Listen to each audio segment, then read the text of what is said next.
Good morning to all the viewers. So last session we had a discussion on capital gains, and now we are in fifth head, income from other sources. Even though the topic name is other sources, many valuable provisions like gift, deemed dividend, taxability of compensations were being discussed in this chapter. So with no loss of time, let us begin our discussion with the chapter income from other sources. For every head of income, we are beginning with charging section. Salary section 15, house property section 22, PGBP section 28, capital gain 45, and now coming to other sources, it's 56. So in section 56, now we are going to learn the charging section. Since other sources also had charging section, many might feel that when any income is not chargeable in any head, it shall be automatically get taxed under the head income from other sources. It is not the correct interpretation. First we need to check the income definition. Let me give an example. If 25 lakhs has been received by a person on sale of his one of the kidney, he has donated kidney to one of the patient, for which they have given him a compensation of 25 lakhs. Whether this 25 lakhs is taxable or not is the question.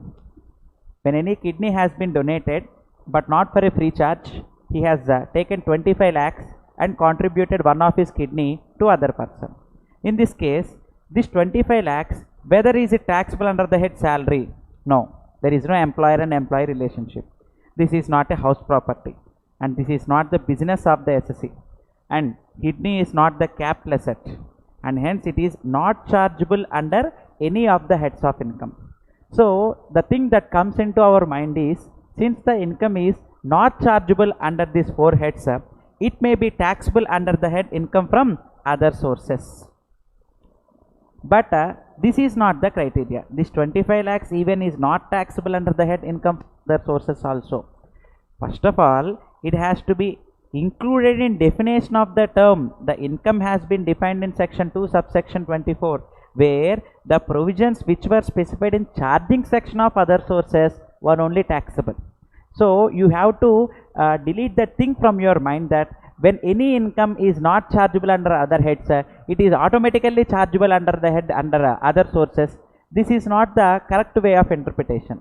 First of all, it has to be specified in a income definition, and if it was not included under any head of income, then we have to compare income from other sources. So since other sources is also head of income and it also has a charging section, so it has to be interpreted in the manner which was specified.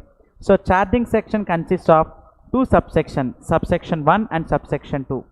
Subsection 1 is general charging section, subsection 2 is specific. Each item will be discussed in a specific manner in subsection 2 and in a general manner in subsection 1.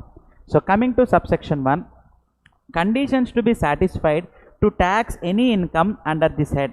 First, such receipt must be income. This is very important aspect. So first, such receipt must be income. Whenever it is an income, then only the expenditure incurred can be, whenever it is an income, then only it can be taxable under various heads of income.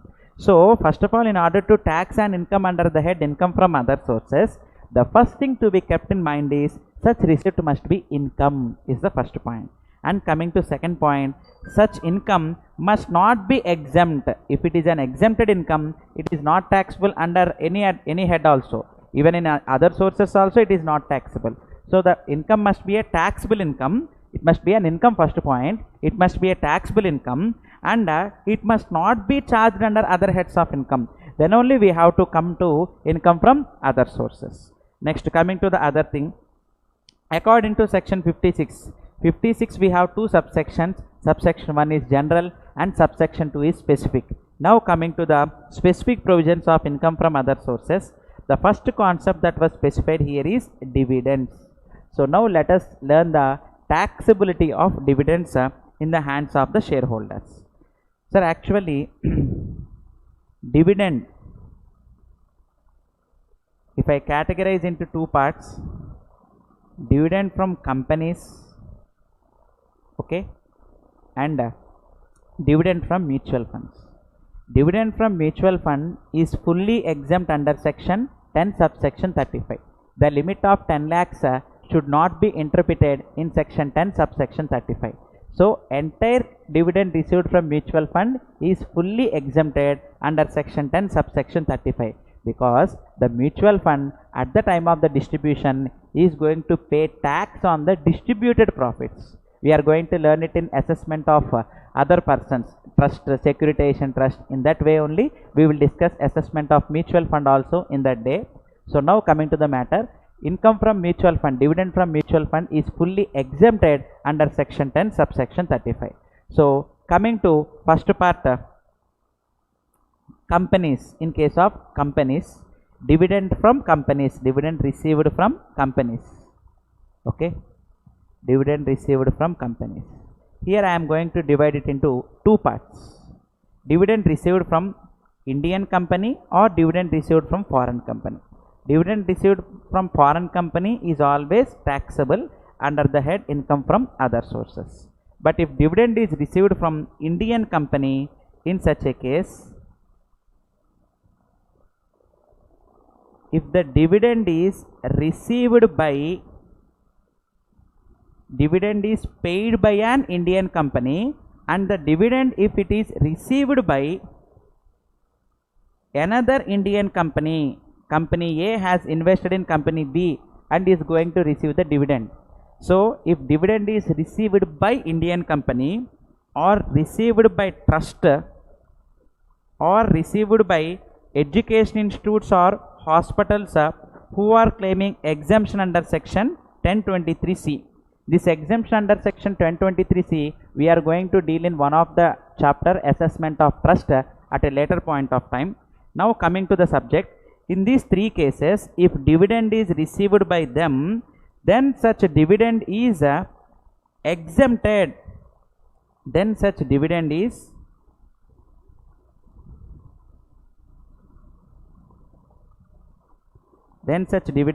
exempted under section 1034. Fully exempted. The limit of 10 lakhs is not applicable for dividend received by Indian company or charitable trust which is registered under section 12AA, or education institutes and hospitals who were claiming exemption under section 1023C. If they are going to receive dividend from Indian companies, it is fully exempt under section 1034. And if the dividend is received by others, here others means nothing but individual, HUF, partnership firm, if they are going to receive the dividend, in this case, aggregate dividend from all the companies, from all the Indian companies, we have to make the aggregate dividend. If this aggregate dividend less than or equal to 10 lakhs, then it is exempt under section 10 subsection 34.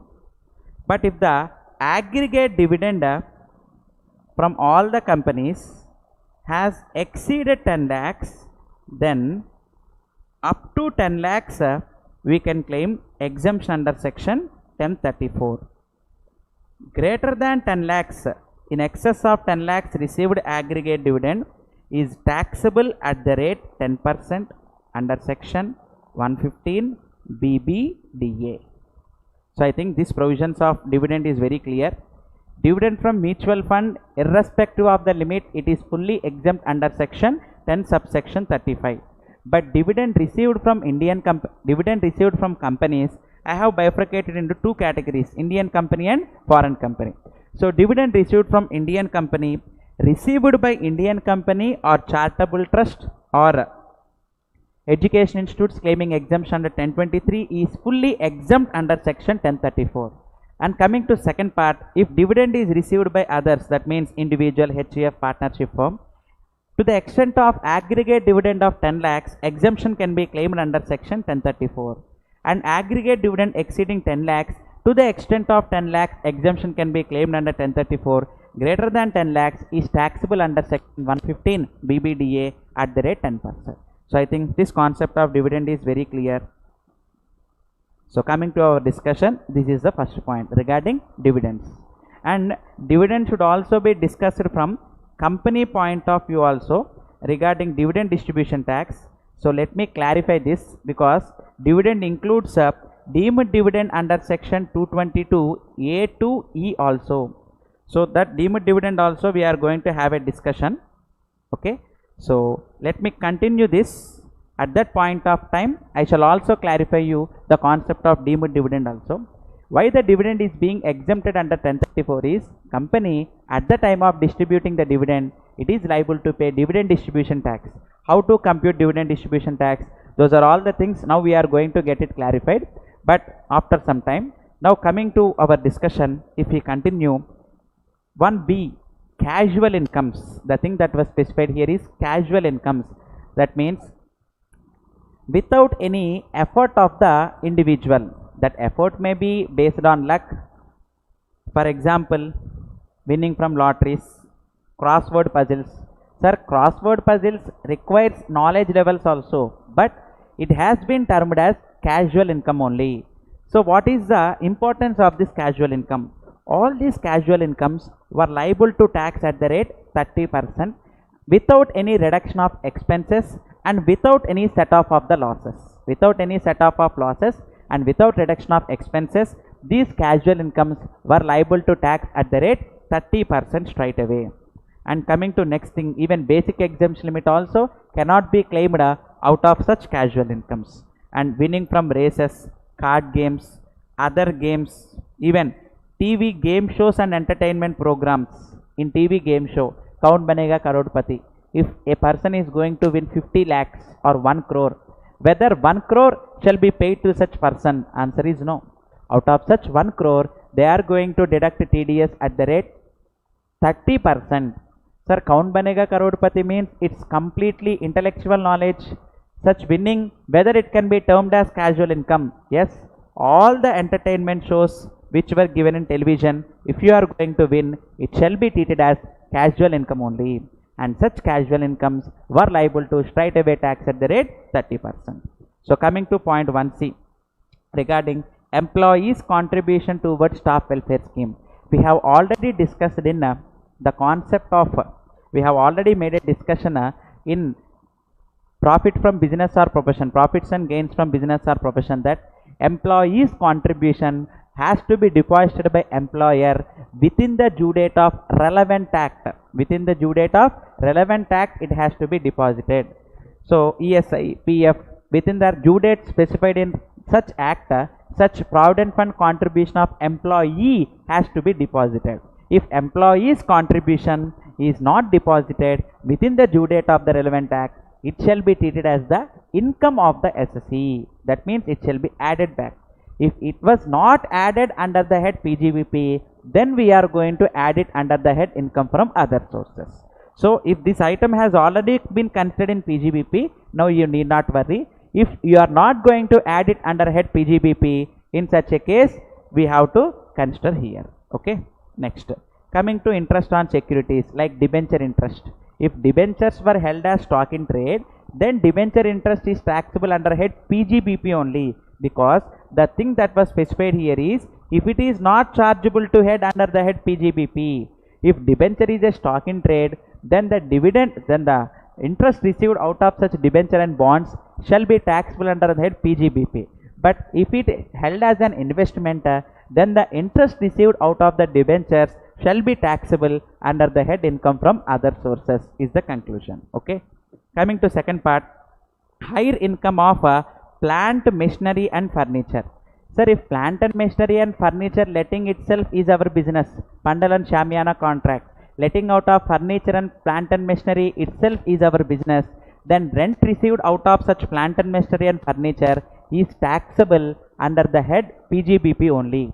But if it is not the course of business, generally we have let out our plant and machinery and furniture on a rent basis, which is not the regular activity we are going to do. In such cases, this item shall be taxable under the head other sources. That means if it is not chargeable under the head PGBP, if this is the business activity, then it is taxable under the head PGBP. If it is not the business activity, then it is taxable under the head income from other sources.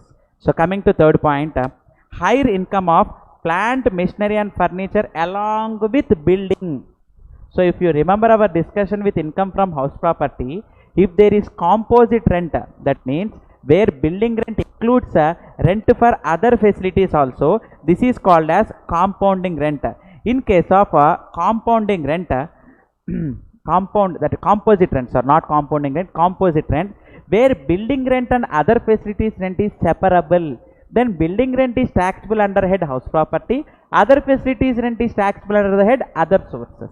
But if building rent and other facilities rent is inseparable, if a theatre has been let out, theatre is a building, if it was let out along with furniture and equipment for 5 lakhs per month, where rental agreement has not bifurcated the building rent and other facilities rent, in such a case entire rent, the composite rent, fully taxable under the head other sources only, but not under the head house property, where it is inseparable. Entire income is taxable under the head other sources. If this is the business activity, then it is taxable under the head. If this is the business activity, then it is taxable under the head PGBP. If this is not the business activity, then it is taxable under the head income from other sources, is the conclusion. Okay. Now coming to point number 5. Keyman insurance policy receipts. The thing that was specified here is Keyman insurance policy receipts. In day 2 itself, when I have started with salary and also discussed it in PGBP chapter also, Keyman insurance policy premium paid by employer can be claimed as deduction by employer under section 37. That means it is allowable as business expense. But now coming to the discussion, receipt upon maturity or termination. In such a case, if Keyman insurance maturity receipt is received by employee during employment or after employment, it is taxable under the head salary if it was received by employee. And if this Keyman insurance policy receipts were received by employer and in hands of employer, it is taxable under the head PGBP. Now coming to other sources, if this Keyman insurance policy maturity receipts were received by family members of employee upon death of employee, if this maturity amount is received by family members of employee, then in the hands of family members, it is taxable under the head income from other sources. So based upon the person who is receiving this, we have to conclude the matter. Okay. Now coming to point number 5.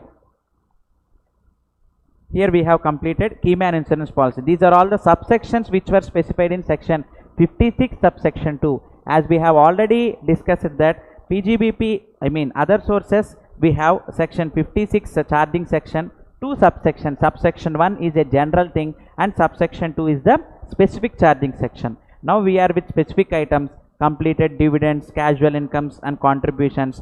Now coming to closely held companies.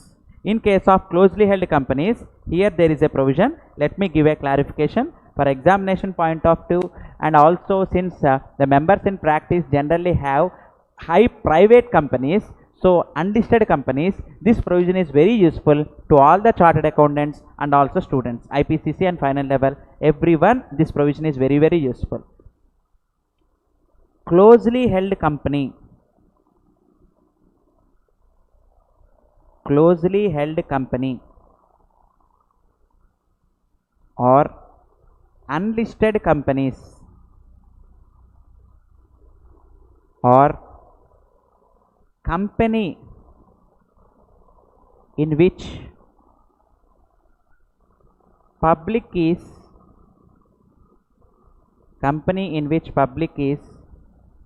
not substantially interested. So all these 3 terms were one and the same. Wherever in the provisions of Income Tax Act they use the term the company in which public is not substantially interested or closely held company, or unlisted companies means nothing but, in a simple manner, a private company is always a closely held company, and public company, if it is unlisted, then it is called as a closely held company. Private company, there is no concept of listing at all, so private companies shall also be unlisted, and in case of public companies, if it was listed, then it shall be termed as a company in which public is substantially interested. Only unlisted companies shall be called as a closely held company generally. So making it common, we can term this as, in a simple manner, as unlisted companies. So wherever the term the closely held company has been used, it means it refers to the companies in which public is not substantially invested. That means nothing but a unlisted company is the conclusion. Okay, so I think this provision is very clear. Now coming to our discussion, in case of a closely held company, that means unlisted companies, here they have given a provision that if unlisted companies issues shares at a premium, first condition is the shares must be issued at premium. So 10 rupees share might be issued for 100 rupees. This is called as the shares which were issued at premium. This is the face value and this is the issue price. In this case 90 is called as securities premium. Like this, the first thing that was specified here is the shares must be issued at premium, first condition. And number two, it should exceed the fair market value of the asset, fair market value of the company. How to measure the fair market value of the company? Based on net assets value method, if we measure the share value of the company, the present market value of share is 50 rupees. Or for our example, let us take the fair market value present is 60 rupees.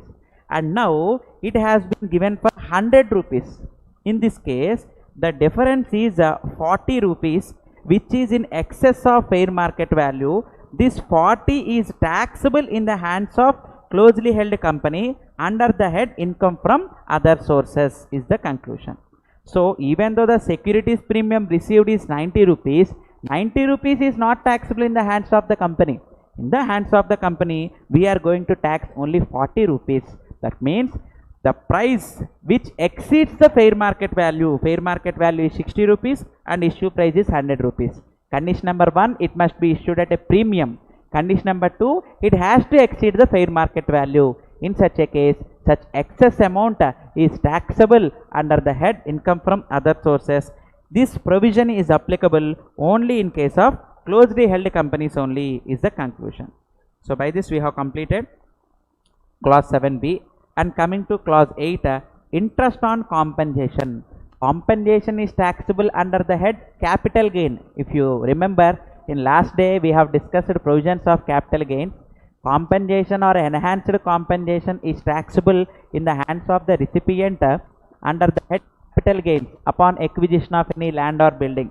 But coming to here, if any enhanced compensation has been received along with interest, enhanced compensation is taxable under the head capital gain, and interest on such enhanced compensation is taxable under the head income from other sources. So interest is taxable under the head income from other sources if it was clearly specified in the order that principal amount is 5 lakhs, interest is 1 lakh. In such a case, interest on such compensation is taxable under the head other sources. If no separate has been disclosed, that means total they have given 6 lakhs of compensation. In such a case, entire 6 lakhs is taxable under head capital gain only. If it was bifurcated, then such interest is taxable under the head income from other sources is the conclusion. And this 9th point we have already made a discussion in last session, that advance money forfeited. The thing that was specified here is the advance money forfeited for transfer of a capital asset on or after 1/4/2014. Because before 1/4/2014, the thing we are going to do is the advance money forfeited will be reduced from the cost of acquisition and then indexation will be made. But with effect from 1/4/2014, the advance money forfeited shall be directly taxable under the head income from other sources is the conclusion. So now coming to 10th point, here we have the provision of gifts. Gift also we are going to discuss in further pages. So let's keep it pending. As of now, just to remember, gift received in excess of 50,000 is taxable. This was regarding cash, movable or immovable. Let us have a discussion today only at a later point of time. Now let me begin with the concept of dividend. Very important aspect from company's point of view. Let me begin with the concept of dividend. Dividend. If a company balance sheet, I am going to give in a T form. Practically they are going to prepare in horizontal, but for a easy understandable manner I am going to present in a T form. If the share capital of the company is 200 lakhs, reserves and surplus is 300 lakhs, current liability is 100 lakhs, so total 600 lakhs. Coming to fixed assets, 250 lakhs, investments 150 lakhs, current assets 200 lakhs. A simple balance sheet I am going to take it as an example. Now since the company have reserves and surplus to the extent of 300 lakhs, if company distributes dividend out of such 300 lakhs, let me take an example. If the company distributes the dividend of 170 lakhs, now on this 170 lakhs, whether the company is liable to pay dividend distribution tax is the question. Sir, the screen will be visible to you in a very easy manner, but you need to watch the video at a quality of minimum 360p. Every day I am going to repeat the same thing.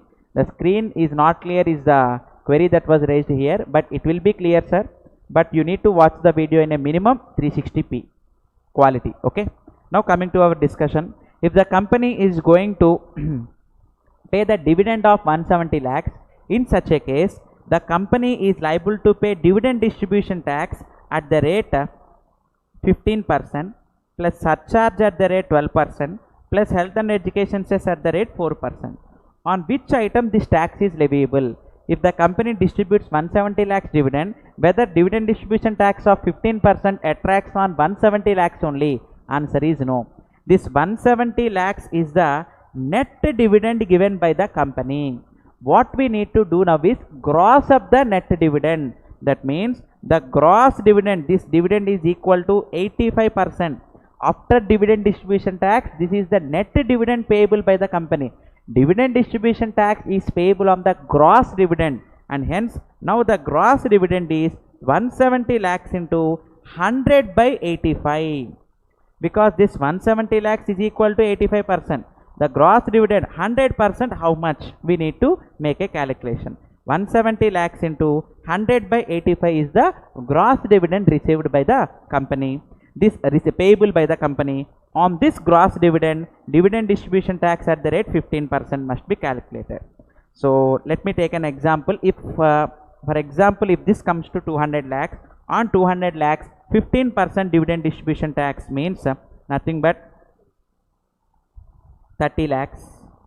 Okay, on this 30 lakhs we need to levy surcharge at the rate 12%. This 12% surcharge is fixed, so it need not vary based on the total income. That is the income, total income of the company surcharge is different. This dividend surcharge is different. This surcharge has to be added even though the dividend payable is less than 1 crore. This surcharge is a mandatory surcharge.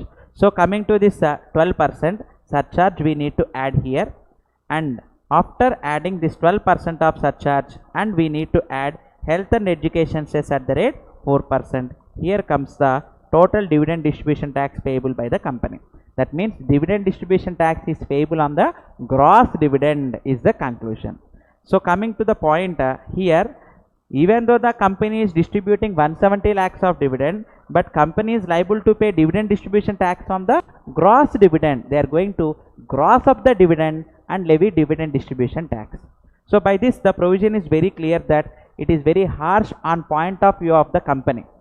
Sir, actually now Finance Act 2020 has deleted the provisions of dividend distribution tax and introduced the concept of TDS on dividend. But our session we are planning only on Finance Act 2019 basis. That means assessment year 2021, because now we are going to next file assessment 2021 returns, and for examination point of view also we need assessment year 2021 only. But this dividend distribution tax has been deleted in Finance Act 2020, and a concept of TDS has been introduced in this place. So it is a separate concept from next assessment year onwards. This discussion is only from point of view of assessment year 2021. So based on that, I am going to give you a conclusion that company upon payment of dividend distribution tax is to be levied. So in order to eliminate such dividend distribution tax, company might have picked various alternatives. Company might have choose various alternatives for payment of dividend, but dividend distribution tax should not be levied. What are the various alternatives that the company may choose is, number one. Sir, finally I think this provision is very clear. I have now explained the concept of dividend distribution tax, and now let me enter into the concept of deemed dividend. Here the value of the investment is 150 lakhs. The company, if dividend is paid out of this 300 lakhs, there might be a chance to levy dividend distribution tax on the company. In order to avoid such a dividend distribution tax, the thing the company has thought of is to distribute this investment to the shareholders. Instead of distributing dividend, the company is distributing the assets. Here asset is nothing but investment. This 150 lakhs shall be distributed to the shareholder, so that shareholder shall enjoy the benefits. So from shareholder point of view, shareholder will get satisfied. Instead of money, he is going to receive investment from the company. Company point of view, if dividend is distributed, dividend distribution tax shall be levied. But here, instead of dividend, company has distributed assets. So there might be a denotion that company need not pay dividend distribution tax. Like this, if dividend has been paid, company is liable to pay dividend distribution tax. In order to avoid such a dividend distribution tax, company have planned a alternative that investment of 50 lakhs shall be distributed instead of the dividend, so that dividend distribution tax might not be levied. In order to eradicate this, the government has introduced the provisions of deemed dividend under section 222. In place of dividend, if you are going to distribute assets also, it is called as deemed dividend under section 222A. Dividend distribution tax not only attracts on normal dividend, dividend distribution tax also attracts on deemed dividend also. So finally, in case of distribution of accumulated profits entailing the release of assets, whenever the accumulated profits were distributed by way of release of the asset, in such a case it shall be treated as the deemed dividend is the conclusion. So finally the provision is very clear. If this 150 lakhs is given by the company to the extent of accumulated profits, here accumulated profits is 300 lakhs. So if 150 lakhs has been distributed, in such a case 150 lakhs is treated as deemed dividend, and that 150 lakhs is to be gross up. 150 lakhs into 100 by 85. On that we are going to levy 15%, 12% and 4%. This is very clear. So 12% surcharge and 4% health and education cess. So if these two items were distributed by the company, 250 plus 150, if 400 lakhs is distributed by the company, then now deemed dividend under 222A is not 400 lakhs. It is to the extent of accumulated profit 300 lakhs only. If you consider here, to the extent of accumulated profits, to the extent of accumulated profits has been used. The term that was used here is to the extent of accumulated profits. That means if 400 lakhs is distributed by the company, 400 lakhs value of assets, 400 lakhs is not called as deemed dividend. Deemed dividend shall be to the extent of 300 lakhs only, to the extent of accumulated profits. So by that the provision is very clear that if the company in place of dividend, if it is going to distribute the asset, that asset distribution to the extent of accumulated profits is called as deemed dividend, and company is liable to pay dividend distribution tax on such 240 to the extent of accumulated profits. Okay. So this provision is very clear regarding the first provision 222A, distribution of assets. So this alternative has been eliminated by way of introduction of section 222A. Now company has planned for another alternative, that to issue debentures to the equity shareholders. These equity shareholders have to receive dividend. Instead of dividend, the company issues debentures. This 300 lakhs shall be changed to 200 lakhs and 15% debentures. Example, 15% debentures of 100 lakhs shall be issued. That means out of the reserves and surplus, if dividend is issued, dividend distribution tax might be levied. Now instead of dividend, the company is going to distribute debentures to the shareholders or preference shares to the shareholders. In such a case, if debentures or preference shares were allotted to the equity shareholders, in such a case it indirectly amounts to dividend only. If normal dividend is paid, dividend distribution tax will get attracted. In place of dividend, if the company issues debentures and preference shares, then also it shall be treated as the deemed dividend. Deemed dividend under section 2 subsection 22 clause B. Distribution of debentures or deposit certificates or bonus shares to the preference shareholders is the conclusion. So I think this provision is also very clear. So company is going to frame various alternatives to avoid dividend distribution tax, and such alternatives were being eliminated by income tax department by way of introducing this deemed dividend. So we have completed 222A and 222B. Now coming to 222C. Distribution to shareholders on liquidation. The thing that was specified here is distribution to shareholders on liquidation. For example, if this company is liquidated, let me present back the items. This is 300 lakhs earlier. Okay, this is our original balance sheet. Now coming back to the terms. If this company is liquidated now, that means if the company is closed, the surplus assets goes to equity shareholders. If this company is closed, out of the 600 lakhs realization, 100 lakhs shall be liability shall be cleared, and this 500 lakhs shall be paid to the shareholders. In this 500 lakhs, 300 lakhs is nothing but reserves and surplus. If dividend is distributed out of such reserves and surplus, dividend distribution tax arises.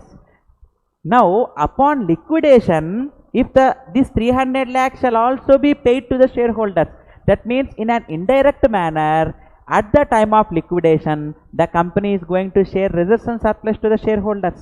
And so at the time of liquidation, to the extent of accumulated profits, if this company is liquidated, this 300 lakhs is called as deemed dividend under section 222C. And the shareholder surrenders his share and receives money from the company. There should not be double taxation. And so in last session, capital gains also, if you remember our special case number 7 in capital gains, the fair market value of the asset received, we are going to reduce deemed dividend under 222C. I think this point is very clear now.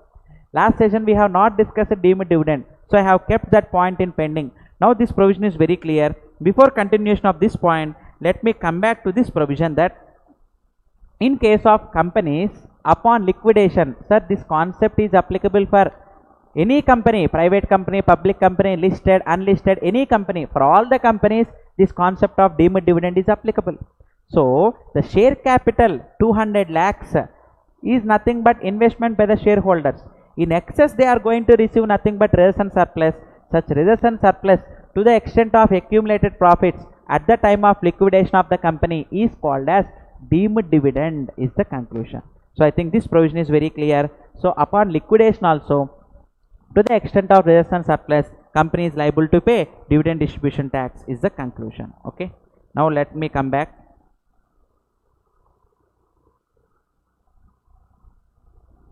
So coming to 222D, reduction of share capital. Now this is the fourth alternative that was thought by the company.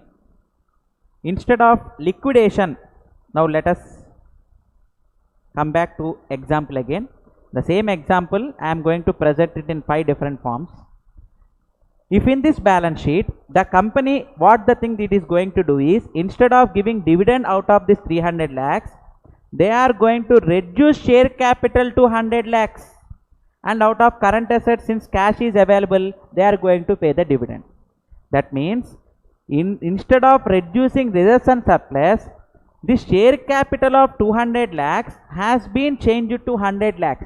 The share capital has been reduced and current assets, cash available, if the cash is available, out of that, this 100 lakhs has been changed. So, the company in place of distributing dividend is going to reduce its share capital. This reduction of share capital is also called as deemed dividend. Sir, reduction of share capital is different from buyback of shares. Buyback of shares, we have made a discussion in last session itself that buyback of shares is completely taxable in the hands of the company only with effect from 5/7/2019. Last session in capital gains we have already made a discussion on buyback of shares. The concept of buyback of shares is different from this reduction of share capital. Buyback is an exemption. Buyback is also one form of reduction of share capital, but this is an exception to the concept of deemed dividend. So, if the share capital 10 each shares were reduced to 5 each and such difference is paid to the shareholder, such reduction of share capital is nothing but a distribution of dividend only. It is called as deemed dividend under section 222D. So, we are deemed dividend, we have 5 provisions, out of which first provision is distribution of assets, allotment of debentures, distribution upon liquidation, and now coming to fourth point, distribution of shares on reduction of the share capital. So, we have discussed 4 different cases here. So, all these cases were applicable for all the companies. But now coming to 5th case, this 5th case is not applicable for listed companies. This 5th case is applicable only in case of a closely held company. This 5th case is applicable only for a closely held company. Sir, what do you mean by the term closely held? Today in beginning itself I have clarified that unlisted companies or company in which public is not substantially interested or closely held company were one and the same. Point number E, the thing that was discussed here is, if a closely held company gives loan to a shareholder. So, now this is the balance sheet of a closely held company. Let me present back the values. So, based on the same example, we are continuing our discussion. If in this case, instead of this reserves and surplus, the company is going to give a loan or an advance to the shareholder out of his current assets. Instead of giving dividend, the company is going to give loan to the shareholder. In such a case, this loan given is also called as the deemed dividend under section 222E. But this provision is applicable for closely held company. Generally in private companies, in most of the cases, at the time of filing return of income also, in my client case also, I have verified this, that the directors generally draw the profits by way of loan. If director ledger account is being displayed in unsecured loans, it means in unsecured loans and advances given, not borrowed, given. If in company's balance sheet, if there is loans and advances column, that means company has given loan to a shareholder. Generally director is also a shareholder. But to a shareholder who have at least 10% voting power, this 222E deemed dividend attracts when a loan or an advance is given to a beneficial owner of at least 10% voting power. So finally, loan or advance given by a company to 10% voting power shareholder is called as deemed dividend. And the very most important thing to be kept in mind in this case is, normally on deemed dividend or normal dividend under section 222A, B, C, D, company is going to pay dividend distribution tax at the rate 15% only on gross dividend. But on deemed dividend under 222E, company is going to pay dividend distribution tax at the rate 30%. It's very typical task on part of the company. On normal dividend and deemed dividend under 222A to D, 15% tax only attracts. But on deemed dividend under section 222E, which is applicable to a closely held company which has given loan and advance to a shareholder who has voting power of at least 10%, in such a case 30% tax is payable straight away. The thing that was specified here is 30% tax without grossing up. In this case, if 50 lakhs advance is given to a shareholder with a voting power of 10%, in such a case this 50 lakhs into 30% shall be payable. This dividend need not be grossed up. This dividend need not be grossed up. Here 50 lakhs into 30% straight away company is liable to pay. Only normal dividend and 222A to D grossing up must be made. 222E need not be make into grossing up. In this case 50 lakhs into 30%, 15 lakhs plus 12% surcharge plus 4% health and education cess is common. So on 222E deemed dividend, company is liable to pay higher tax, and this dividend received by shareholder is fully exempt under section 1034. Now let me give a complete presentation from viewpoint of shareholder regarding deemed dividend and normal dividend. In this chart, the complete clarification we are going to get from viewpoint of shareholder. This chart is not from viewpoint of company. I am going to present this from viewpoint of shareholder. Here, coming to the first part, dividend. In dividend, the first part that was given here is the dividend received from domestic company is the first point. Is the dividend received from domestic company? No, no means nothing but dividend received from foreign company is fully taxable. I think this provision is very clear. Now coming to first part, yes, that means dividend received from Indian company. If this is a normal dividend or a deemed dividend. In deemed dividend, again we have bifurcated into 222A to D and 222E, because on 222E dividend, company is going to pay higher tax of 30% tax, 12% surcharge and 4% cess. It is fully exempt in the hands of the shareholder. But if shareholder receives normal dividend and deemed dividend under 222D, both I have taken it into here, there to the extent of 10 lakhs, 1034 exemption can be claimed. In excess of 10 lakhs, a special tax rate of 10% shall be levied in this case. If dividend does not exceed 10 lakhs, then it is fully exempt. If aggregate dividend exceed 10 lakhs, then exemption can be claimed to the extent of 10 lakhs, and in excess of 10 lakhs, a special tax rate of 10% shall be levied. So I think this provision is very clear. Okay. So this is from viewpoint of the shareholder. From viewpoint of shareholder, aggregate dividend up to 10 lakhs need not be verified on deemed dividend under 222E, because on deemed dividend under 222E, company is going to pay higher taxes. So we need not bother regarding this concept. So let me continue our discussion. 222E, what are the circumstances in which 222E will get attracted?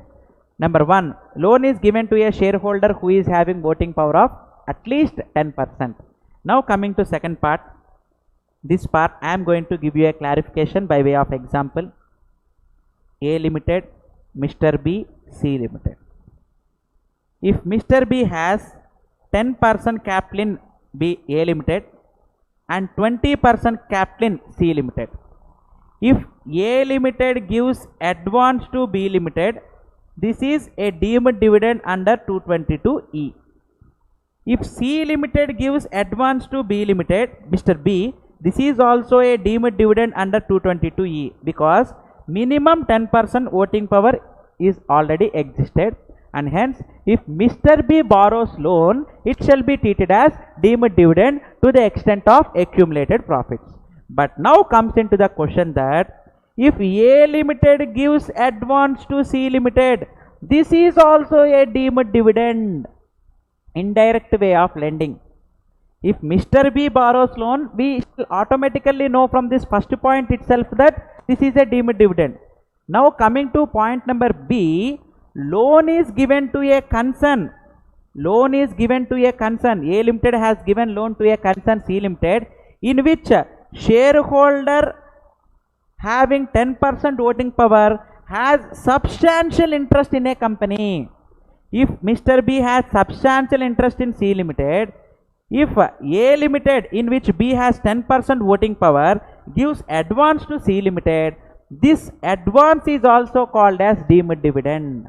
So, loan is given to a concern in which shareholder referred in first point, that means 10% voting power, has substantial interest of 20% in C Limited. In this case, if A Limited gives any loan to C Limited, this advance is also called as the deemed dividend, and on this advance also company is liable to pay 30% of tax. So the company, instead of giving dividend, they are going to give loan. Even though such loan is repaid back at a later point of time, this is not the criteria. Even though the loan has been repaid, this shall be treated as deemed dividend only, because the company business is not money lending business. If company business itself is money lending business, it is an exception. Here we are going to learn exceptions of deemed dividend: buyback of shares, and number 2, advance made in the ordinary course of business.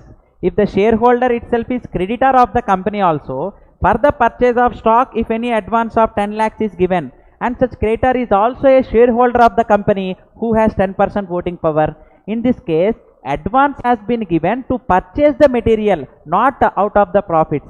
So if advance is given in the ordinary course of business, or money lending is the substantial business of the company, this is an exception. So finally, the thing I am going to conclude here is, if the company business is not money lending, then why the company has given loan to a shareholder? It means by instead of paying dividend distribution tax, company has made a donation to give a loan. Such loan is also called as the deemed dividend under section 222E is the conclusion. And the thing to be remembered here again is, this is deemed dividend under 222E is applicable only for closely held company, that means unlisted companies, that means company in which public is not substantially interested. I have already clarified it in beginning of this today's session itself. And coming to third point, a shareholder who has 10% voting power, if the shareholder expenses have been spent by the company, for example, if shareholder is to pay LIC premium of 50,000, this LIC premium is paid by company. If this LIC premium is paid by the company, that means shareholder who has 10% voting power, if his personal expenses were spent by company, that is also called as the, if company pays this LIC premium of 50,000 on behalf of the shareholder who has 10% voting power, this is also called as deemed dividend, which is taxable, on which 30% tax is payable by the company. So many of the companies might not check this option, but this is very valuable option, section 222E. If they do not check this at the time of scrutiny, we are going to face a huge concern. Here 30% tax will get attracted. If company business itself is a money lending business, here we have learnt an exception. Company business is not money lending, then what is the intention of the company is, instead of paying dividend, it has given loan. On such loan, 30% tax will get attracted. So coming to a conclusion, 222A to 222D, 15% dividend distribution tax, 12% surcharge, 4% cess. Okay, this is to be calculated on gross dividend.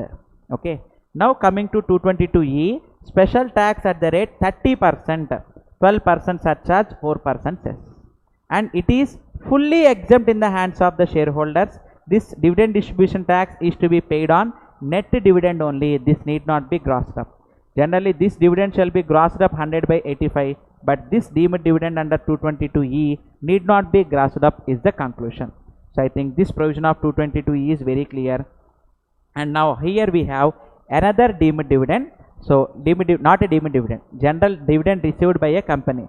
This we have already discussed in first chapter basic concepts, that if Indian company invests in a foreign company covering a capital of at least 26%, in such a case this foreign company is called as specified foreign company. If Indian company invests 26% of the capital in a foreign company, such company is called as specified foreign company. Any dividend received by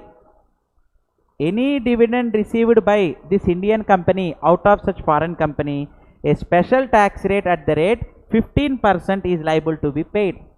Generally, in case of companies, if they write this foreign company dividend under a head income from other sources, company is generally liable to pay 30% or 25% tax rates. Instead of paying such normal tax of 30%, a lower tax rate of 15% has been suggested here.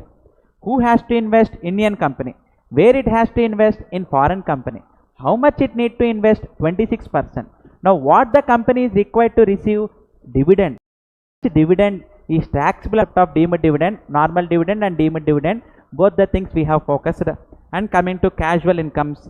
Casual incomes were liable to pay tax at the rate 30%. If on winning from lottery of 1 crore, but they are going to give me a check for 70 lakhs only.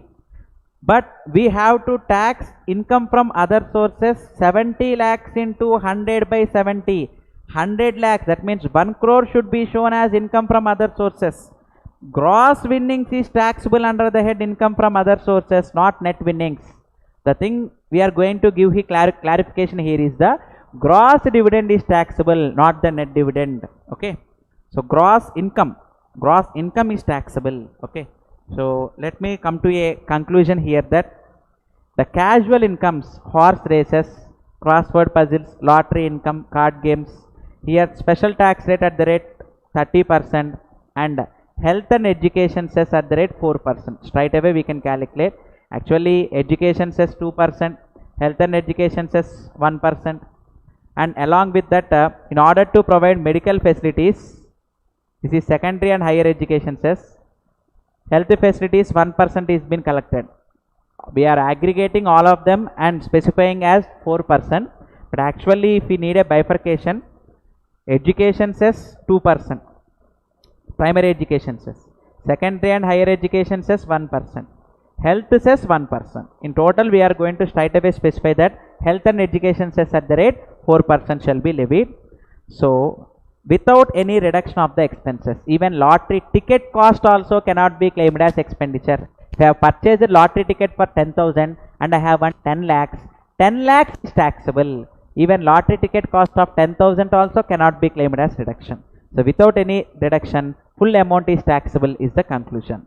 Now coming to fourth point, interest on enhanced compensation. I have already specified this in charging section 56. Now again I am going to give you clarification that compensation is taxable under the head capital gains. Interest on compensation is taxable under the head income from other sources with a standard deduction of 50%. Here we can claim a standard deduction of 50% before taxing it under the head income from other sources. A standard deduction irrespective of actual expenditure. If interest on enhanced compensation received is 5 lakhs, then 2.5 lakhs is only taxable. A standard deduction of 50% has been specified in section 57 is the conclusion. Okay. Now in continuation of our discussion, now very important provision, taxability of gifts.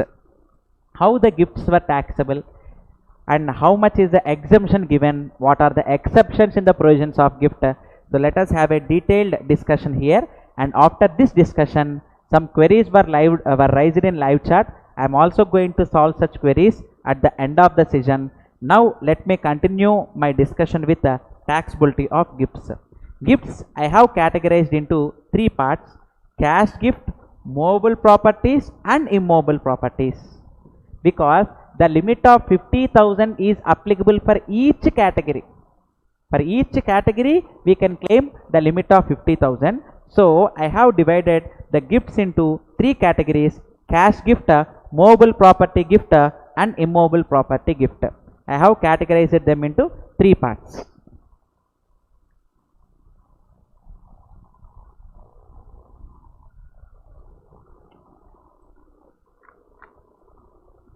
Now coming to discussion, if the cash gift exceeds 50,000, the thing that was specified here is if the cash gift exceeds 50,000, aggregate cash gift, not in a day, the aggregate cash gift received in the year, if it exceeds 50,000, in such a case entire cash receipts were taxable. For example, on occasion of birthday, if some of the friends have given a gift of 50,000 rupees cash gift, this 50,000 is exempted. But if any other friend has given 100 rupees in extra, which comes to a total of 50,100, then 50,100 is taxable. That means this limit of 50,000 has to be considered. This limit of 50,000 has to be considered in aggregate. If the aggregate cash receipts exceeds 50,000, if aggregate does not exceed 50,000, then it is exempt. But if the aggregate receipts exceeds 50,000, then entire cash receipts would be taxable. Here aggregate receipts should be considered. Okay. Here cash means not only in cash, transfer through bank, DD, online transfers, check, Google Pay, Phone Pay transfers, fixed deposits, even NSC transfer is also a gift, nothing but a cash gift. So finally, if the cash gift received in per annum exceeds 50,000, then it is taxable under the head, entire income is taxable under the head other sources. Below 50, no tax. Above 50,000, fully taxable is the conclusion. Now coming to second part, movable properties without consideration and inadequate consideration. Sir, movable properties, let me take jewelry as example. If a jewelry whose value is 12 lakhs fair market value has been received by way of gift from a friend, in such a case, this 2 lakhs is taxable under the head income from other sources. This is called without consideration. If the aggregate fair market value, here also we should not consider each property, aggregate of the aggregate of the movable properties fair market value, if it exceeds 50,000 in a year, then entire amount would be taxable. Here aggregate receipts should be considered is the conclusion. Okay. Now coming to second part, inadequate consideration. If 2 lakhs jewelry is given for only 1.2 lakhs, in this case, this difference of 80,000 is the inadequate consideration. If such difference has exceeded 50,000, here difference has exceeded 50,000, this 80,000 would be taxable under the head income from other sources. So I think this provision is very clear. So here aggregate receipts, not each movable property, aggregate movable properties has to be considered. If aggregate receipts without consideration has exceeded 50,000, then the entire amount is taxable. Inadequate consideration, difference amount is only taxable. So I think this provision of movable properties is very clear. Now coming to last part, immovable properties. Sir, immovable property each has to be considered. Movable properties and cash gift aggregate we have considered, but here for each property, if each property stamp duty value exceeds 50,000, if immovable properties were received by way of gift without consideration or inadequate consideration, the thing we have received here is immovable properties. If a land or building is given by a friend by way of a gift, in such a case, if the land value is 1 lakh, then 1 lakh is taxable under the head income from other sources.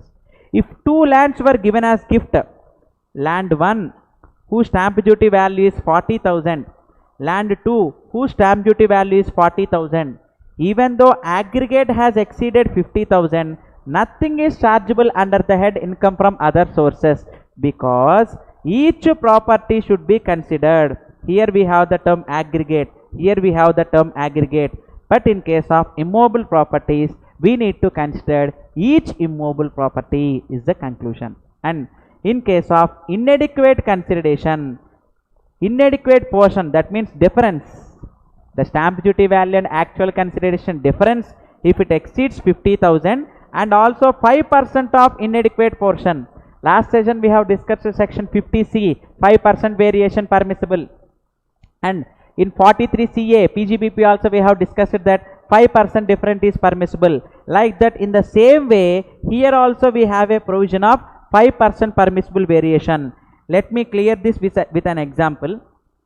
if the stamp duty value is 1 or 2 lakhs, but I have purchased the property for 100 lakhs, that means here inadequate consideration is to the extent of 2 lakhs. Whether this 2 lakhs is taxable in the hands of buyer?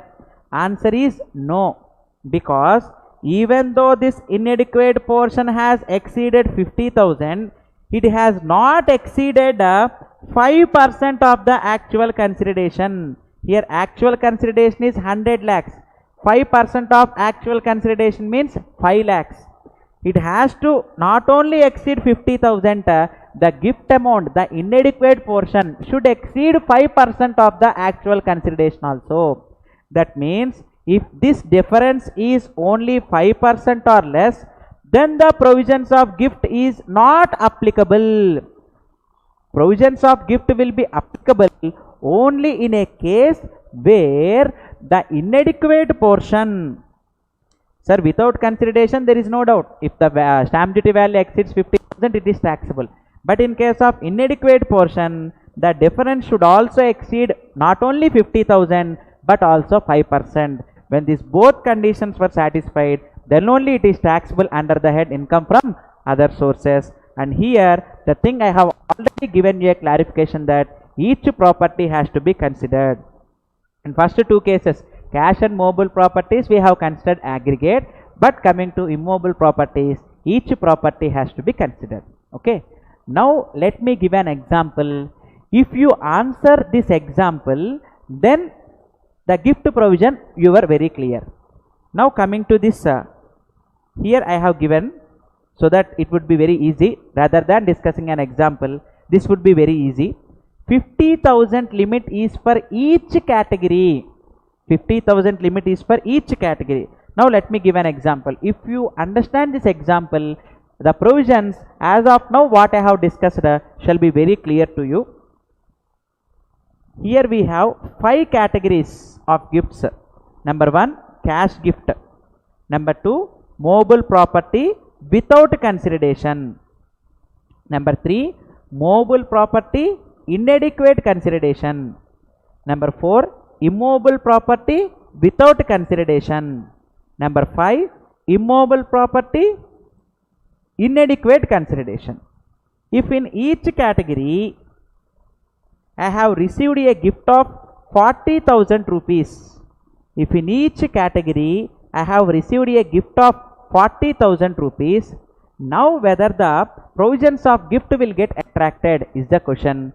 In this case, the limit of 50,000 in aggregate, here we have received a gift of 2 lakhs, but the limit of 50,000 should not be aggregated for all the categories. Each category we have a limit of 50,000. Since under each category the gift amount has not exceeded 50,000, nothing is taxable. So this is the point I need to get clarified to you. The limit of 50,000 should be applied for each of the above categories is the conclusion. So I think this provision is very clear. And if gift is received from employer, this concept is different. In salary chapter I have already discussed the gift from employer, cash gift fully taxable, gift in kind below 5,000 nothing is taxable, above 5,000 value of gift is fully taxable. I have already given clarification this in the head salary. Gift from employer, cash gift fully taxable, gift in kind if it exceeds 5,000 then it is taxable is the conclusion. So I think these provisions of gift were very clear, but the provisions of gift has certain exceptions. That means even though the gift amount has exceeded 50,000, nothing is taxable. The first thing that was specified here is gift from any relative. Gift from any relative. Gift from relatives is not taxable at all. Cash gift, mobile property, immobile property, whatever may be, gift from relatives is not at all taxable. Here we need to learn definition of the term relative. What do you mean by the term relative? I have presented a family chart here for the purpose of our interpretation. For easy interpretation, I have presented a chart on definition of the term family. If individual receives gifts from this chart from any person, if this individual receives the gift, then it is not taxable. Even though the gift amount has exceeded 50,000, nothing is taxable. So here the thing to be noted is, if individual receives gift from his spouse, mother, father, sister or brother, these are all the first relatives of the persons. So individual, if he receives gift from father or mother, nothing is taxable. Father's brother and his spouse, father's sister and spouse, if this individual receives from this relatives also, if this individual receives cash gift from father's brother or father's brother's spouse, then the gift received is not taxable at all. So this is the family chart you need to know here. You can take a screenshot or else you can remember, it's very easy. In case of individual, if gift is received from a mother or mother's brother and spouse, mother's sister and spouse is also been included in definition of the term relative. Sir, here we are defining the term relative. The concept of interpretation of relative is, individual, if he receives gift from relative, is not taxable, is the exception given in section 56. That exception one now we are going to learn in a easy manner. An individual, sister and brother both and along with their spouse is also our relatives. If we are going to receive gift from brother's spouse or sister's spouse, this is also exempted, nothing is taxable. So here taxability arises. Sir, here I am going to specify you from recipient point of view. If individual receives, not gives. If individual gives gift, you have to interpret it from recipient point of view. So I am not going to discuss about donor. I am going to discuss about recipient of the gift only. If gift is received from these relatives, then it is exempted. Now coming to individual, if gift is received from spouse, it is exempt. Spouse, father, at the time of marriage or later during festivals also, generally spouse father gives certain gold or cash gift to this individual. This is exempted.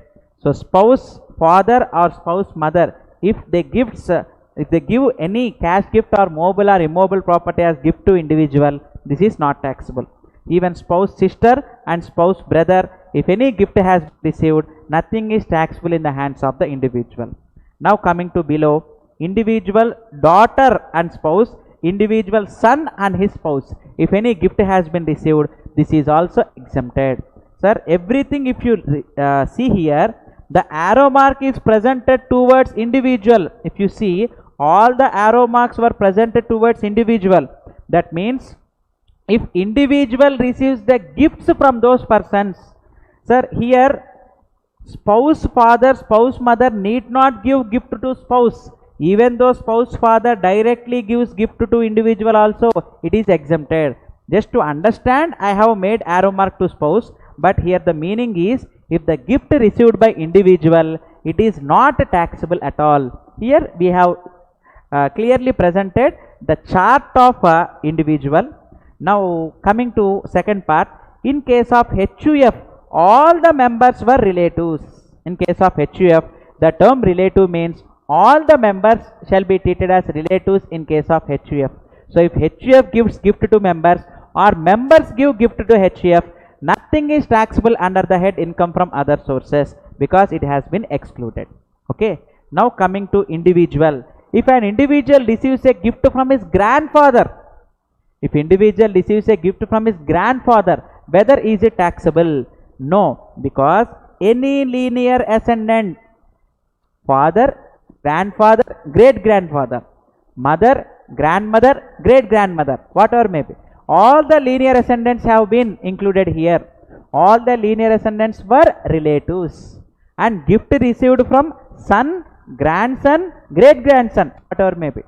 So here any linear descendant is also relative. Any linear ascendant and any linear descendant, both were considered in a definition of the term relative. I think this provision is very clear. So gift received from which person is taxable, which person is not taxable, I have given you a clarification. Let me continue my discussion. Exception number 1, gift received from a relative is exempted. Exception number 1, gift received from relative is exempted. And gift received on the occasion of marriage, if friends give a cash gift of rupees 1 lakh on the occasion of marriage, even though they are not relatives, gift received on the occasion of marriage is fully exempted. It has been excluded from gift provisions. So the thing that was specified here is on the occasion of marriage, not on the occasion of marriage anniversary. Gift received on account of marriage anniversary is taxable. Gift received on account of marriage anniversary is taxable from non-relatives. Gift received on the occasion of marriage is only exempted. Sir, if he is going to do his second marriage, second, third, whatever may be, so on any marriage, first, second, third has not been specified in this provisions of gift. So on the occasion of marriage has been specified here, not marriage anniversary. So on the occasion of marriage, if SSC receives any gift, such gift is completely exempted.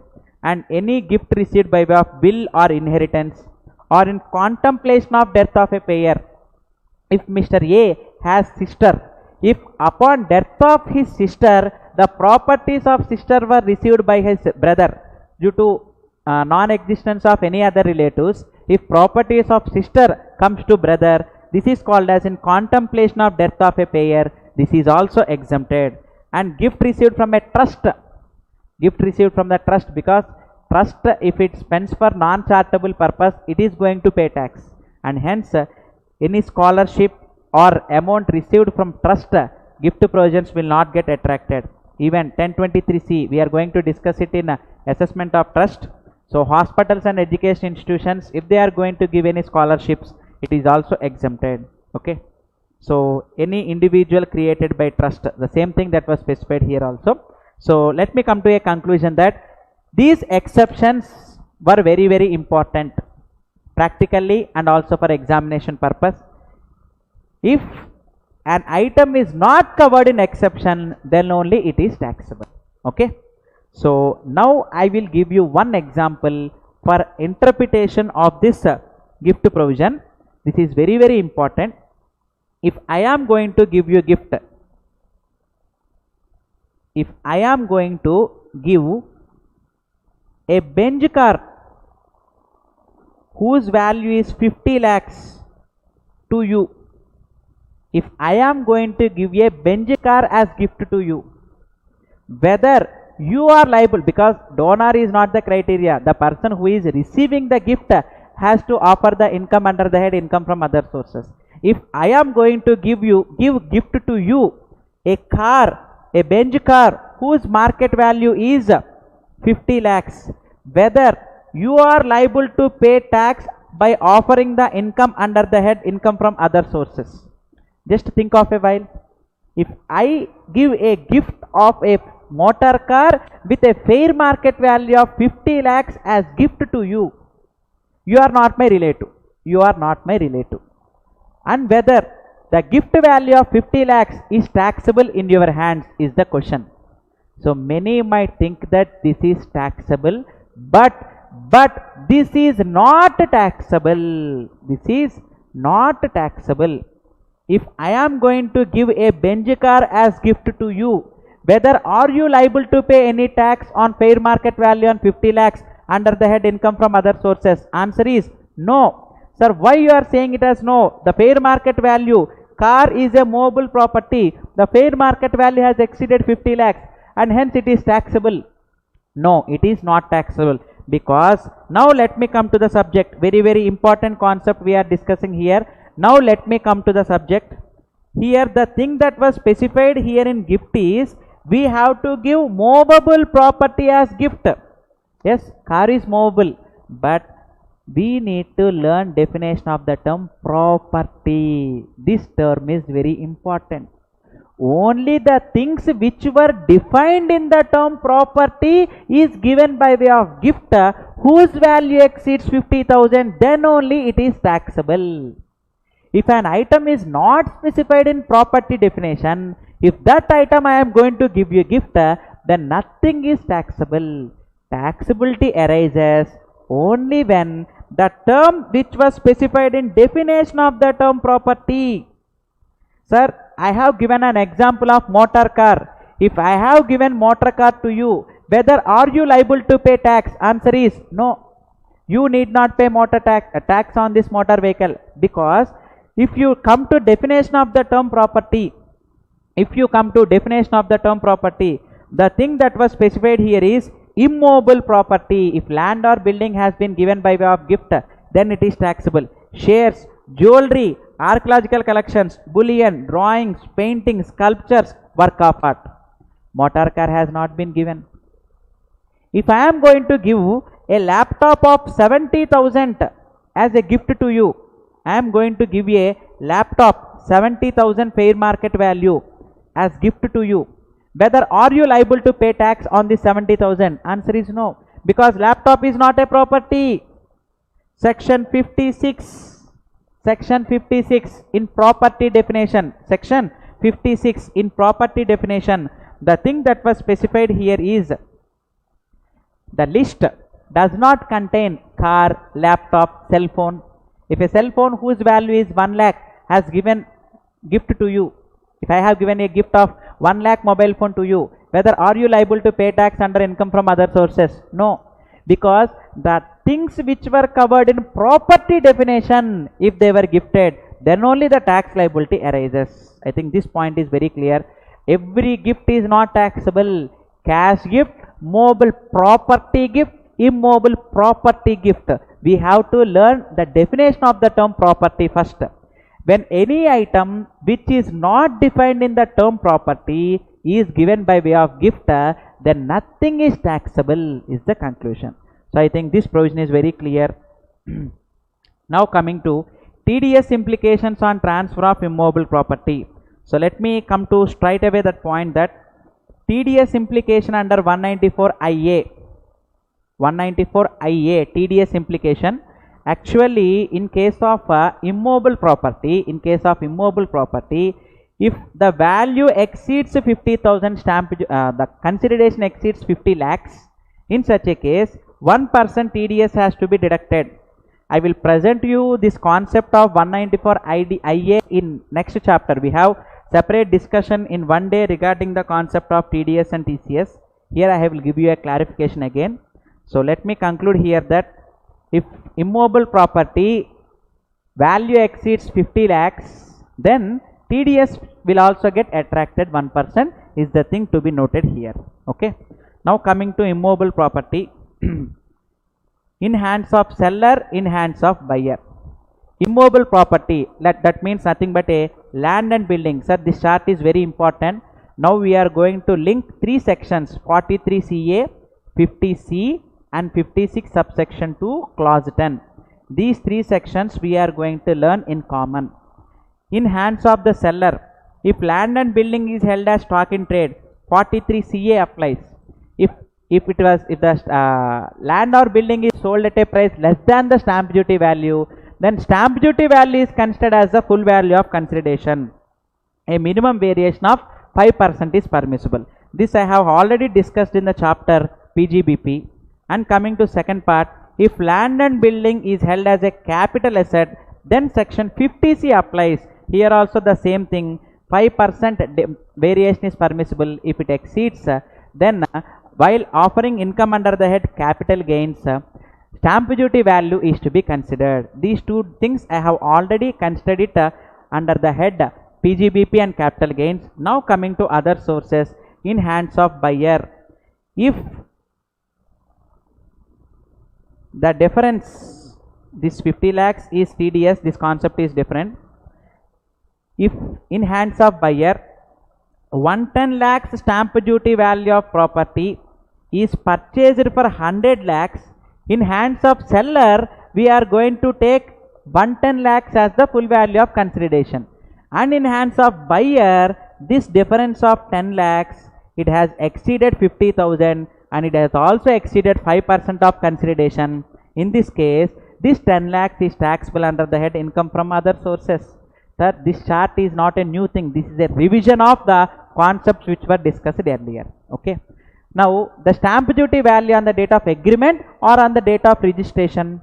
If any part of the consideration is paid by way of account pay check, DD or ECS at the time of agreement, then stamp duty value on the date of agreement should be considered.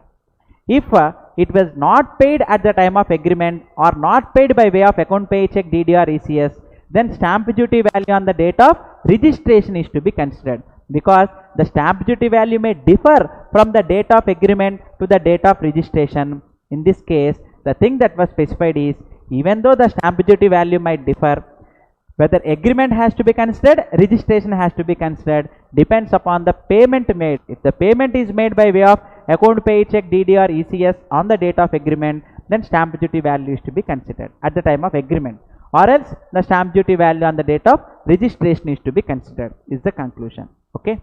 Now coming to balance topic, section 57. Not only incomes, we have certain deductions, like in PGBP we have discussed it section 37, like that we have here section 57. The thing that was discussed here is, in case of dividends, foreign company dividends, any realization expenses can be claimed as expenditure. In case of interest on securities, any bank charges incurred can be claimed as expenditure. Okay. And in case of employee provident funds, if you remember, if employees contribution is paid within the due date of respective acts, PF and ESA Act, then only it is eligible as deduction. If you are not going to pay it, you have to offer it as income. We have already discussed this in today's session also. In beginning we have discussed it. Okay. Next, where the income is from hiring of machinery, plant and furniture, then depreciation, current repairs, okay, depreciation, insurance premium can be claimed as expenditure. Inseparable portion, if you remember, entire thing is taxable under the head income from other sources, where we can claim current repairs, insurance premium and normal depreciation as the expenditure. And this is very important aspect. Family pension, 1/3 of the pension or 15,000, whichever is less, can be claimed as deduction. Upon death of employee, if employee family members receives pension, out of such pension, 1/3 of the pension can be claimed as deduction, or maximum 15,000, whichever is lower. Okay. And any other expenditure, whatever may be, which was wholly and exclusively incurred for purchase, for earning income. For earning income, if you incur any other expenditure, it can be claimed as deduction under section 57, is the conclusion. So I think same like 37, here we have section 57. Okay. Now coming to the next concept, amounts which are not deductible. Personal expenses cannot be claimed as deduction, and if any interest is payable outside India, TDS has to be deducted. If TDS is not deducted on payment to a non-resident, then no expenditure can be claimed as deduction. That means nothing but 100% disallowance. And if we are going to pay any salary expense outside India also, TDS has to be deducted. If TDS is not deducted, then it is taxable. Taxes cannot be claimed as deduction, and this is very important aspect. 40A will get attracted. That means cash payment in excess of 10,000 in a day cannot be made. Not only under the head PGBP 40A3, 40A3 disallowance is applicable for income from other sources also, very important. And no deduction out of the casual incomes. We have already noted that no deduction can be claimed out of the casual incomes. And coming to the next thing, deemed income. If the expenditure allowed, same we have discussed that in PGBP, bad debts can be claimed as expenditure under section 56. And if that bad debts were future realized, then it is a deemed income under section 41.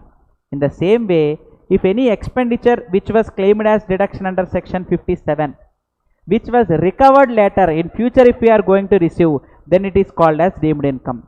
Like PGBP section 41, here we have section 59 as the deemed income. So this provision is very clear. And we have two more provisions in a concept of income from other sources, dividend stripping and bonus stripping. So dividend stripping means, if the company, one example will solve all your queries regarding dividend stripping. Record date means the dividend declaration date by the company. Record date, for example, if this is the record date, 23rd December 2019 is the record date. If any shares were purchased within 3 months from record date, that means in this gap from 23rd September 2019 to 20th. Sir, this is just an example. This is not the dates which were given in the section. This is an example only. Okay. So 23rd December 2019 is the record date. Within 3 months, if we have purchased any shares in this gap, 1000 shares were purchased for 150 for 1,50,000. Okay. This is cum dividend price. This is cum dividend price. And hence, on record date, if we are going to receive a dividend of 20 per share, 20 per share into 1000, 20,000 is exempted under 1034. And after record date, if the shares were sold within 3 months, and in case of mutual funds, if they were sold within 9 months, for example, between these two dates, if the shares were sold within 3 months, and mutual funds if they were sold within 9 months, for 1 lakh in my example, actually at the time of purchase we have spent 1,50,000. At the time of sale we have sold only for 1 lakh. That means here there is a short term capital loss of 50,000. But this is not the correct short term capital loss, because this is the cum dividend price and this is the ex dividend price. Both cum dividend and ex dividend cannot be compared for computing short term capital loss. And hence, out of the short term capital loss, the dividend received should be excluded, and the net short term capital loss 30 lakhs can only be carry forwarded, is the conclusion. So I think this provision is very clear. Normally, if this concept of dividend stripping is not specified, 50,000 shall be treated as short term capital loss, but cum dividend price and ex dividend price and its comparability should not decide the loss. And so the conclusion that was given is, out of the short term capital loss, the dividend received should be excluded, is the conclusion. Okay. Next, simply if we speak section 94, this is section 94 subsection 7, dividend stripping. Short term capital loss should be ignored to the extent of the dividend received. The thing that was specified here is short term capital loss should be ignored to the extent of the dividend received. Okay. Because when this concept is applicable, if purchase has been made within 3 months of record date and sale has been made within 3 months after record date, and in case of shares if it was made within 9 months, then the concept of dividend stripping attracts. I think this provision is very clear. Now this is the last concept that we are going to discuss, and then let me go for queries. Coming for bonus stripping. Sir, what do you mean by the term bonus stripping? Bonus stripping is applicable only for mutual funds and UTI units. Bonus stripping is not applicable for shares. If you refer here, dividend stripping is applicable for shares and units, but bonus stripping is not applicable for shares and units. Here in this case, the thing that was specified here is the record date. The record date, same within 3 months if we are going to purchase, and within 9 months, since only units were specified here, if the sale has been made within 9 months. But here we are not going to receive dividend on record date if we receive any bonus units. Earlier, if we are going to receive dividend out of short term capital loss, we are going to reduce the dividend received. But here, this loss of 50,000 to be treated as cost of acquisition of bonus units. Generally for bonus units and shares, cost of acquisition is 0. But if this is made out of this bonus stripping, then in this case, the thing that was specified here is the loss to be treated as cost of acquisition of the bonus units. I have also presented this in capital gains chapter. Bonus shares allotted before 1/4/2001, fair market value on 1/4/2001 is the cost of acquisition. Last day capital gains chart this was. Bonus shares allotted on or after 1/4/2001, cost of acquisition is 0. But here I have a para. Last session I have not discussed this. In case of mutual fund, if any short term capital loss is incurred and any bonus issue is made on record date, such short term capital loss should be treated as cost of acquisition of the bonus units. Short term capital loss should be treated as cost of acquisition of bonus units, is the conclusion. So I think this provision of bonus stripping is also clear. So by this we have completed the complete discussion on income from other sources. Okay. So now let me solve the queries that were raised in live chat. Coming to the discussion, the first thing that was question here today is,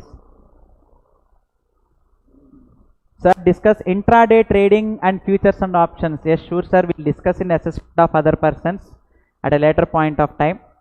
So now coming to here, the first question: gift by resident brother to his NRI brother, amount $251,000 is taxable in the hands of NRI brother. Okay, sir.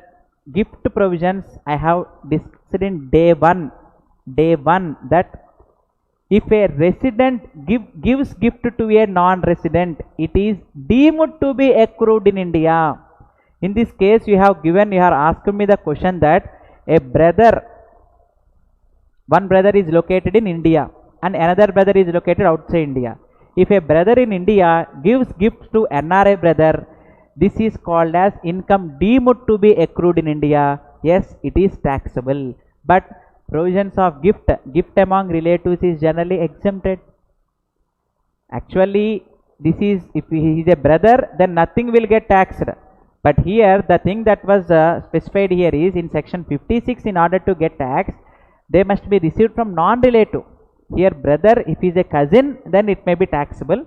If it is direct his own brother, then nothing shall be taxable. I think this provision is very clear. Next, a gift by HUF to his members is taxable. No. A gift by private trust to its beneficiary is taxable. Sir, private trust we will discuss in assessment of trust. Private trust beneficiary hands will be taxable. I will discuss in assessment of trust. So please wait for a while. Next, 50% of interest. Yes, we can claim it as deduction, standard deduction. Yes, interest on enhanced compensation, 50% standard deduction. Individual can accept gift from relatives more than 2 lakhs. Okay, this is a question regarding section 269 ST. Here there is a question regarding 269 ST. From the past assessment year 1920 onwards, the thing that was specified here is in a day, in respect of an event, in a day and also in respect of an event, aggregate also, 2 lakhs we should not receive from a person in cash. For example, if a friend gives me 3 lakhs cash on the occasion of marriage, this 3 lakhs on the occasion of marriage gift provisions were not applicable, but in excess of 2 lakhs we should not accept cash from a person on occasion of one event. In excess of 2 lakhs we should not receive in cash. It has been specified in section 269 ST. So even cash sales, even hospitals also from patients, no person should receive in excess of 2 lakhs in respect of an invoice. Not only in a day. For example, 5 lakhs is the sale invoice. Per day, if he is going to receive 1 lakh in cash, this is also a violation as per section 269 ST. Equal to the amount of cash received, we are liable to pay penalty. So rather than paying penalty, even gift also in excess of 2 lakhs, we should not receive in cash is the conclusion. Okay. Next, if company distributed redeemable preference shares at a later point of time, whether which amount to dividend? Yes, at the time of allotment itself I have specified it as a deemed dividend. At the time of redemption again it shall not be taxable. Okay. Next, whether unlisted government company is a closely held company. Yes, all the unlisted companies were closely held companies. But generally government companies were separate. Government companies do not distribute the dividend to the directors because it requires the approval of the government. So generally it shall be excluded from definition of the term closely held company. Okay. Next, whether section 185 is applicable, we shall discuss in assessment of AOP. Okay. Next,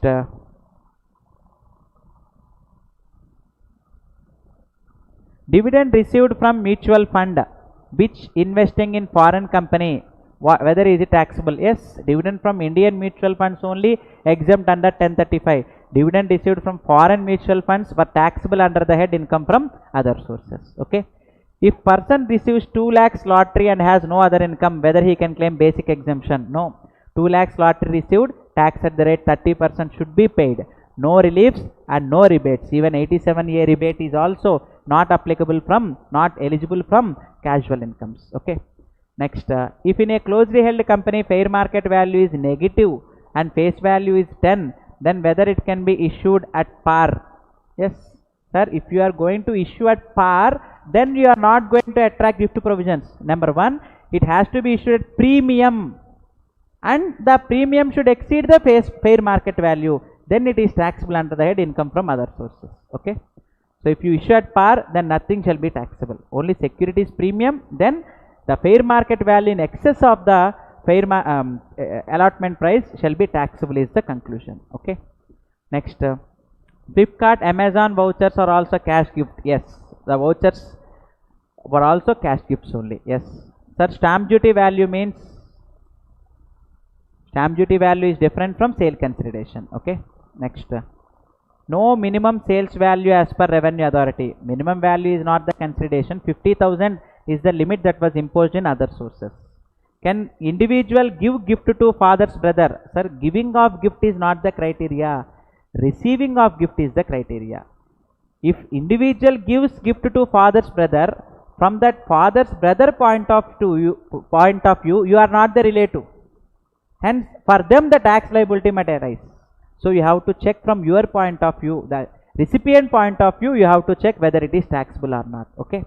Next, if a car purchased by A and gifted, I have already presented to you, car is not a property and hence nothing taxability arises. If minor receives gift, okay, if it exceeds 50,000, should be clubbed in the hands of the parents whose income is higher.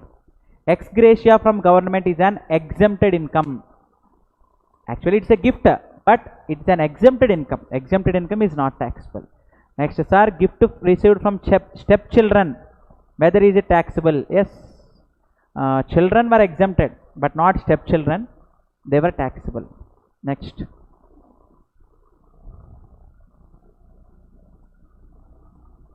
if the company has taken over lenders under bankruptcy provision, how shareholders receive to book the losses? That's a company's account treatment. This is not the criteria from taxation point of view. Even though the company is in liquidation process, the fair market value we have to check. To the extent of accumulated profit under 222C, company is liable to pay dividend distribution tax, and in excess of that deemed dividend, shareholder, last session we have discussed that capital gain tax liability arises. Next, is TDS deducted on maturity of life insurance? I will discuss at a later point of time. Maturity, TDS, 1010D exemption is eligible. If 1010D exemption is not eligible, 5% TDS will be deducted. Okay. Sir, son received gold from father worth 75 lakhs. Is it taxable? No. At the time of sale by son, it is taxable. But father, when he has given gift to son, gift from relatives is not taxable. Sir, if loans received from relatives, must compulsory charge interest and TDS accordingly related party transaction. Okay. So interest charging is not the criteria. Here it's a general question that was asked here. It is upon the discretion to you whether you charge the interest or not. If you charge the interest, then interest is taxable. Okay. Next, the company has sold out, whether carry forward of losses can be adjusted. No. Next, sir, can we receive gold as unsecured loan? The thing is not clear here. Gold, if it was received as unsecured loan, then what is the question? If any gold is received as unsecured loan, then the question is not clear. The provisions of gift, whether it will get attracted is yes. But if it was borrowed as a loan, then the provisions of gift will not get attracted. Can HUF give gift to members? Yes, nothing is taxable. Next, can company reimburse tour and traveling expenses of director for business promotion? Yes, that reimbursement is not taxable per visit at all in hands of employee also. Next, sir, please kindly share PPT of your seminar. Sir, in description box, I think today I have not presented it. I will also present it at a later point of time. In description box, if you refer yesterday video or day before yesterday video, in description box we have a WhatsApp number. If you contact that number, we shall provide the list of our publications so that you can purchase them. Okay. Next, if distribution of assets is in composition both cash and investments 222E will get attracted. Okay, so 222E to the extent of accumulated profits only. You try to present the question in an easy manner so that I can understand that.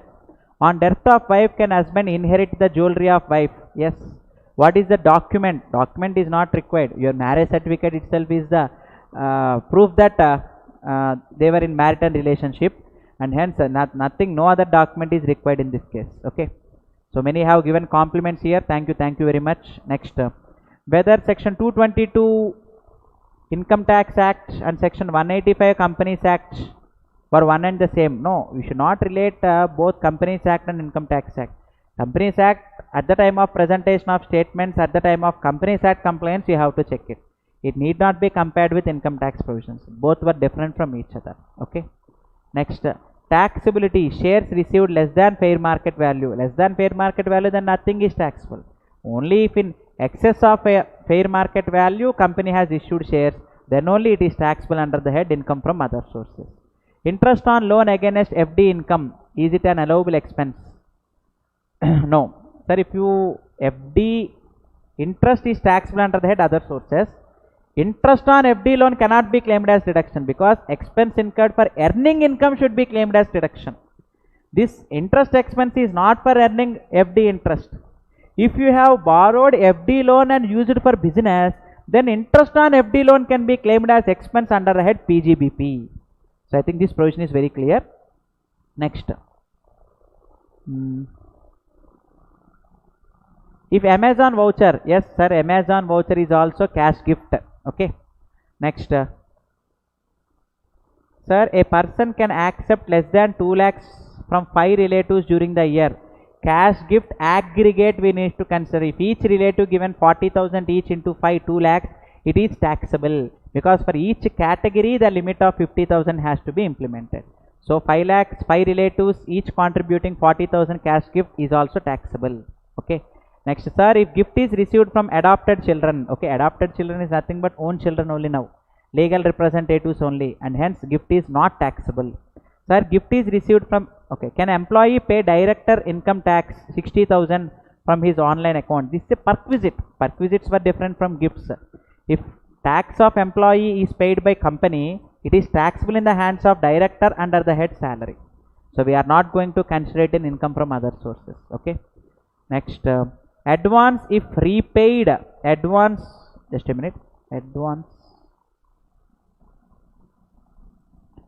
if repaid by 31st March, whether 222 attracts. Yes, repayment of loan is not the criteria. If company grants the loan to a shareholder who is having minimum 10% voting power, it is called as deemed dividend.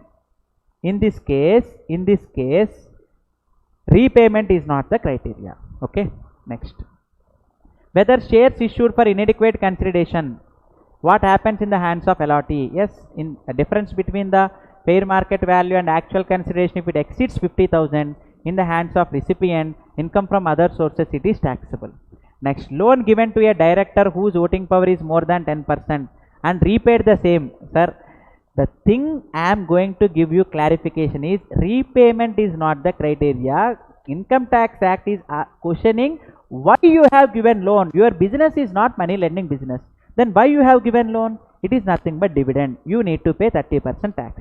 Further repayment is not the criteria. The company should not give loan at all. This is what the thing to be noted, not the repayment. Okay. Next, when shares issued for inadequate. Okay, I have already solved this. Sir, if gift one individual to another individual 1 lakh in both hands, whether it is taxable or not. Donor hands, it is not taxable. Gift is taxable in the hands of recipient only. If it exceeds 50,000, then it is taxable. A land of value 2 crores gifted to unrelated on his marriage, is it taxable? No. But you need to prove that land of 2 crores is given on the occasion of marriage only. For this purpose, gift deed is compulsory. If in registration document, if you clearly specify that on the occasion of marriage this gift has been made, if gift deed is registered, then it is exempted. No problem. Okay. Next. Okay, that's it. So compliment was received. Thank you very much for your compliments. So by this we have completed income from other sources today. So If anyone requires material, you can contact the WhatsApp number in description box. Yesterday or day before yesterday video we have, and today's video also I shall present it at a later point of time. So by this we have completed our discussion. So one question, brokerage paid on hundi loans can be allowed as an expense. Yes, interest and brokerage paid can be claimed as expenditure. Any expenditure incurred for earning the income can be claimed. Okay, so by this we are going to conclude the session, and tomorrow very important aspect, deductions under chapter 6a, 80C to 80U. I have divided into 26 categories for you for a easy presentation, and very important amendments 80EA, EEB, a new sections were added in deductions chapter. Those we are going to discuss in tomorrow's session. So by this we are going to conclude today's session. Thank you very much.